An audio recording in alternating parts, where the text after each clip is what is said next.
É mais inteligente perdoar. Na oração padrão, Jesus ensina a orarmos assim: Pai, perdoa as nossas ofensas, assim como temos perdoado àqueles que nos têm ofendido. Jesus ensina que se não perdoarmos, o Pai também não nos perdoará. Na antiguidade, houve um rei que tinha um hábito nefasto de obrigar os soldados do exército derrotado a carregarem defuntos presos às suas costas. Cada soldado sobrevivente na guerra carregava amarrado às costas um cadáver e caminhava longas distâncias com aquele defunto. O corpo apodrecia, causando infecção ao soldado que o carregava. Isto acontece a você quando você não perdoa. Aquele defunto que você carrega preso às suas costas vai te matar lentamente. Deixar de perdoar é como preparar um copo com veneno para a pessoa a quem não se perdoa e aí tomar aquele veneno lentamente. Portanto, deixar de perdoar significa morrer devagarinho. Nós precisamos perdoar porque isso faz bem à nossa saúde física, mental e espiritual. Pessoas inteligentes entendem isso e perdoam. Pessoas muito orgulhosas que não conseguem perdoar acabam sofrendo sérias consequências. Quantas doenças psicossomáticas são causadas pela falta de perdão?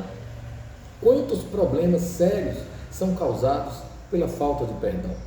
Talvez você diga assim: mas eu vou perdoar e vou continuar convivendo com essa pessoa tóxica, venenosa, essa pessoa azeda, amarga. Não é possível. Na verdade, há situações em que a gente é obrigado a conviver na igreja, no trabalho, na escola. Há situações em que a gente não consegue se afastar da pessoa venenosa, dentro de casa, por exemplo. Mas o importante é perdoar a pessoa, liberar perdão. Quando nós perdoamos, nós conseguimos orar pelo bem da pessoa. E aí a gente ora pedindo a Deus a libertação. Talvez uma pessoa com transtorno de personalidade, uma pessoa com algum distúrbio, uma pessoa sob a afetação direta de algum espírito maligno, uma pessoa realmente adoecedora, venenosa. Não importa. A gente perdoa e ora, porque Jesus disse: orem pelos seus inimigos, orem pelas pessoas que falam mal de vocês, orem pelas pessoas que os caluniam. São ordens de Deus, nós precisamos levar a sério. Devemos fazer a nossa parte, devemos orar por essas pessoas. Quando você não perdoa, você acaba sofrendo, como eu já disse, sérias consequências. Por isso você vai orar pedindo a Deus que te dê a condição, a capacidade de liberar perdão. O Espírito Santo te capacita.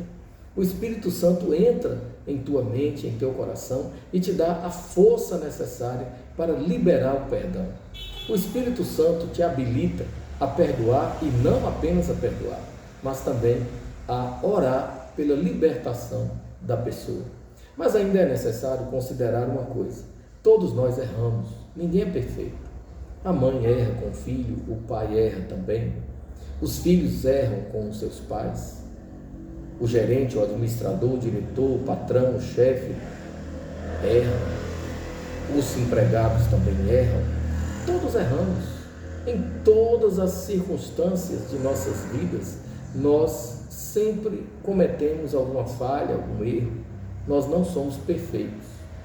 É preciso que a gente tenha humildade para reconhecer isso e entender que assim como alguém errou conosco, nós também erramos com outras pessoas e até com aquela pessoa a quem não queremos perdoar. É importante ainda lembrar que há situações que são permitidas pelo próprio Deus. A Bíblia diz que nós temos o fruto do Espírito, porque nascemos de novo. O fruto do Espírito é amor, alegria, paz, fé, mansidão, benignidade, longanimidade, esperança e domínio próprio.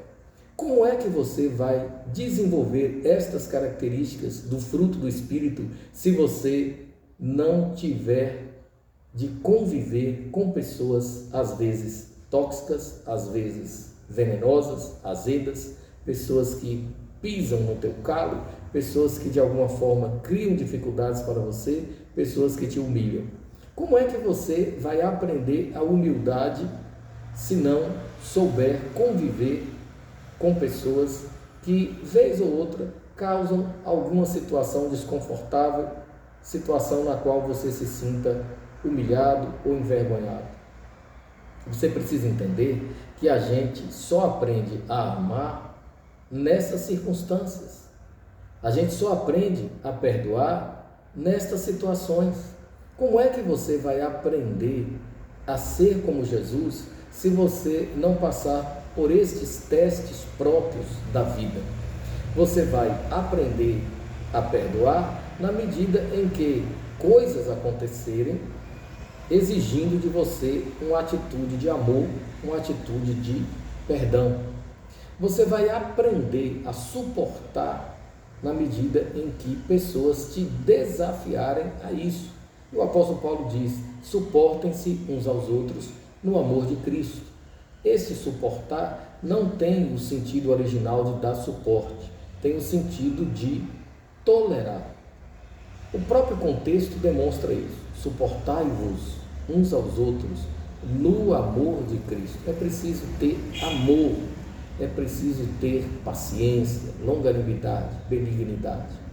Isso não quer dizer que você vá permitir que a pessoa faça você de bobo, de besta. Não, você não vai permitir. Você precisa se posicionar também, mas não vai guardar mágoa, ódio, não vai cultivar a raiz de amargura. Você vai agir com inteligência emocional e inteligência espiritual, porque isso faz bem a você. Mas tem aquele caso, por exemplo, da esposa cujo marido é histriônico e narcisista. Nossa, isso é terrível. Tem aquele caso da esposa cujo marido é borderline, por exemplo. Há situações em que fica muito difícil a convivência. Conviver com determinadas pessoas portadoras de alguns transtornos, às vezes fica muito complicado. É preciso fazer terapia, é preciso orar bastante, é preciso ter paciência e sabedoria. É preciso contar com a ajuda do Espírito Santo. Mas, na medida do possível, evite determinadas situações, evite determinadas pessoas. Talvez você diga: como vou evitar o meu próprio pai? Como evitarei a minha própria mãe? Como evitarei o meu próprio cônjuge histriônico, narcisista? Como evitarei o meu cônjuge bêbado, arrogante? Como? Deus te dará estratégias para que você não se contamine, para que você não seja envenenada, envenenado. Deus te dará sabedoria espiritual, inteligência emocional, para que você consiga se desvencilhar desses problemas. Deus fará com que você saiba se conduzir da melhor maneira possível. E através do jejum e da oração, Deus vai mudar essa pessoa com quem você convive e da qual você não pode se afastar. Porque há situações em que você não quer ou não pode se afastar. E aí você vai orar e o Espírito Santo vai transformar a situação. Deus pode transformar deserto em jardim. Deus pode transformar maldição em bênção. Deus pode controlar o fogo narcisista. Deus pode controlar o fogo borderline. Deus pode controlar o fogo histriônico. Deus pode. A gente deve contar com a ajuda de Deus. Ele pode todas as coisas. Inclusive, há pessoas que são portadoras de transtornos de personalidade e que precisam de medicação prescrita por um psiquiatra, por um especialista, e essas pessoas se negam a fazer o tratamento. Você vai orar e o Espírito Santo vai conduzir a pessoa a um tratamento médico, porque Deus deixou a ciência, a medicina, o conhecimento na terra justamente porque nós precisamos. E tudo vem de Deus para o nosso usufruto. Assim, Deus vai te orientar para que você saiba se conduzir e não seja tão fortemente afetado por essa pessoa tóxica com quem você convive. Mas lembre-se, perdoe, faz bem a você. Que Deus te abençoe. Por favor, compartilhe, curta, se inscreva, nos ajude a levar a palavra da restauração. Muito obrigado.